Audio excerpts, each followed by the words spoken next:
Well, the vision was to create something that would accept all kinds of musicians, be they rock, jazz, blues, classical musicians, and a place that would treat all music as equal. And it's evolved into that. In fact, it was that way very, very quickly when we started.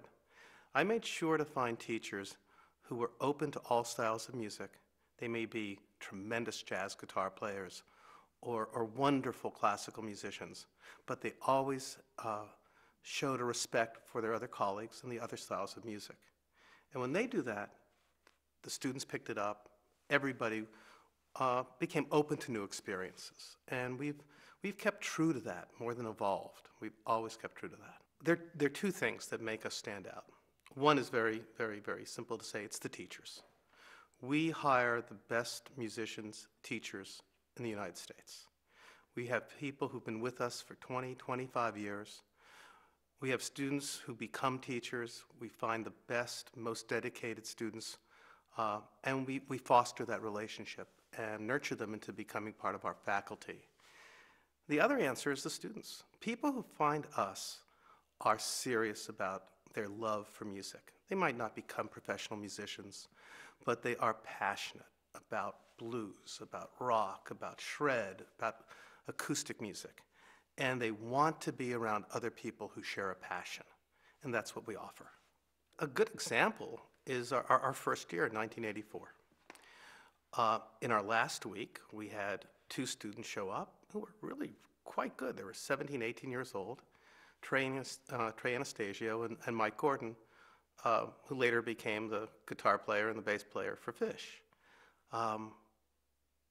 That same year, we had a young jazz guitar player named Tom Dempsey, who happens to be asking me these questions, who's a tremendous musician, the director, the dean of our music program, came to us that year at 14. Now, accomplished jazz musician.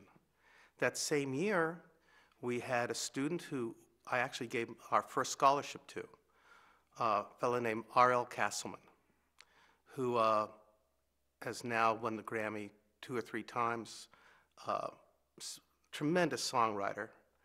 All of these people came from very different backgrounds. They all found something that was important to them at the workshop, and they all became very, very successful musicians. No matter who you are when you come to the workshop, you find that there are other people who share a passion, share an interest, who have a need to be expressing themselves musically. And that need manifests itself in many different ways.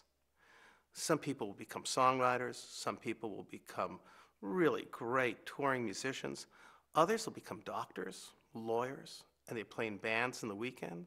Others are CEOs and they have their own jazz combos. It's really a very interesting mix, but it's based upon this core, which is a respect for music, a need to be expressing oneself musically, and a desire never to give that up.